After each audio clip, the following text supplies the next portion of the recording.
CM Jagan పై దాడికి సంబంధించి YCP నేతలు ఒక్కొక్కరుగా రియాక్ట్ అవుతున్నారు, ఆందోళన వ్యక్తం చేస్తున్నారు. ఎంపీ మిథున్ రెడ్డి దానికి సంబంధించిన బ్రేకింగ్ న్యూస్ మనం చూస్తున్నాం. రాజకీయాల్లో ఇలాంటి ఘటనలు దురదృష్టకరం అంటున్నారు మిథున్ రెడ్డి. టీవీ9 తో ఎంపీ మిథున్ రెడ్డి చేసిన వ్యాఖ్యలు మనం చూస్తున్నాము. దాడి వెనుక రాజకీయ ప్రేరేపిత కుట్ర ఉంది అంటున్నారు ఆయన. జగన్ టార్గెట్ గా దాడి చేశారు అని టీవీ9 తో ఎంపీ మిథున్ రెడ్డి అంటున్నారు. ప్రజాస్వామ్యంలో భౌతిక దాడులు సరికాదు, జగన్ పై దాడి పార్టీ నేతలను షాక్ గురి చేసింది, రాజకీయ కోణంలోనే దాడి జరిగింది అంటున్నారు మిథున్ రెడ్డి.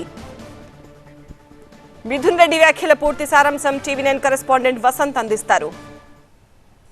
ముఖ్యమంత్రి వైఎస్ జగన్మోహన్ రెడ్డి మీద నిన్న జరిగినటువంటి దాడిపైన పూర్తి స్థాయిలో వైఎస్ఆర్ కాంగ్రెస్ పార్టీ శ్రేణులు మొత్తం కూడా ఆగ్రహించారు. ప్రస్తుతం పార్టీ సీనియర్ నేత MP regional coordinator Mithun Reddy మనతో ఉన్నారు. సార్, ఎలా చూస్తారు జరిగినటువంటి దాడి ఘటనని?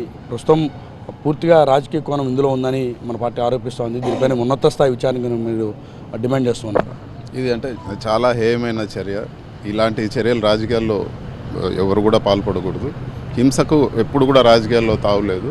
ఇలాంటి ఇన్సిడెంట్స్ అన్ని పార్టీలు కూడా ఖండించాలి. అంటే రాజకీయాల్లో అతీతంగా ఎవరు కూడా, ఈవెన్ తెలుగుదేశం వాళ్ళు కూడా ఎవరు కూడా ఇట్లాంటి ఇన్సిడెంట్స్ జరగకూడదని మేము కోరుకుంటాం.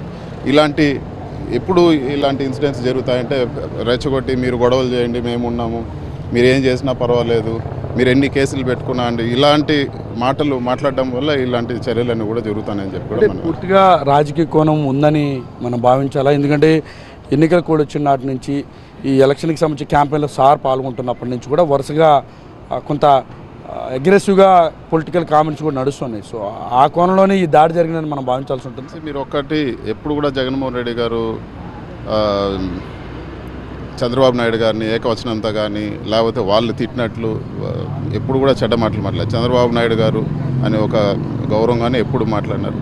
ఇంకా మిగిలిన నాయకులకు అసలు ఆయన పేరు కూడా ఎత్తి మాట్లాడే పరిస్థితి ఉండదు. అలాంటి వ్యక్తి పైన దాడి చేశారంటే చాలా ఘోరమైన విషయం. ఇది ఖచ్చితంగా ఇదేం వ్యక్తిగత కారణాలతో ఎవరు ఈ దాడి చేయలేదు. ఖచ్చితంగా రాజకీయ ప్రేరిత బ్యాక్గ్రౌండ్ అయితే, రాజకీయ కోణం అయితే 100%. సెక్యూరిటీ ల్యాబ్స్ ఏమైనా ఉందని మీరు భావిస్తున్నారు? ఎందుకంటే ఎన్నికల కమిషన్ అండర్ కంట్రోల్లో పూర్తిగా ఉన్నది కాబట్టి దీనిపైన మీరేమైనా ప్రత్యేకించి విచారణ కోరడం కానీ కేంద్ర ఎన్నికల సంఘానికి ఫిర్యాదు చేయడం కానీ ఏమైనా చేయబోతూ ఉన్నారా దీనిపైన?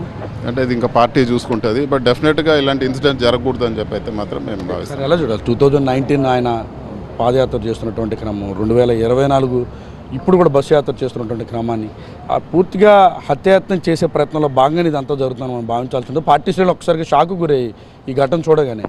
డెఫినెట్గా హత్యాయత్నం అనే దానికన్నా ఖచ్చితంగా ఆయన్ని ఇంజర్ చేయాలని చెప్పి, ఆయన ఇబ్బంది పెట్టాలని చెప్పి ఖచ్చితంగా ఈ దాడి జరిగింది. లేకపోతే అంతమంది వ్యక్తుల్లో అంత పిన్ పాయింటెడ్ ముఖ్యమంత్రి గారిని టార్గెట్ చేసి చేశారంటే ఇది చిన్న విషయం కాదని చెప్పి కూడా తెలియదు. పొలిటికల్ ఇంటెన్షన్ థింగ్స్ ఏమన్నా ఉన్నాయని మీరు భావిస్తున్నారు? ఖచ్చితంగా ఇది పొలిటికల్ బ్యాక్గ్రౌండ్ ఉంటుంది. దీంట్లో పొలిటికల్ బ్యాక్గ్రౌండ్ లేకుండా వాళ్ళని రెచ్చగొట్టి వాళ్ళ దగ్గర చేయించారనేది నేను డెఫినెట్గా భావిస్తాను.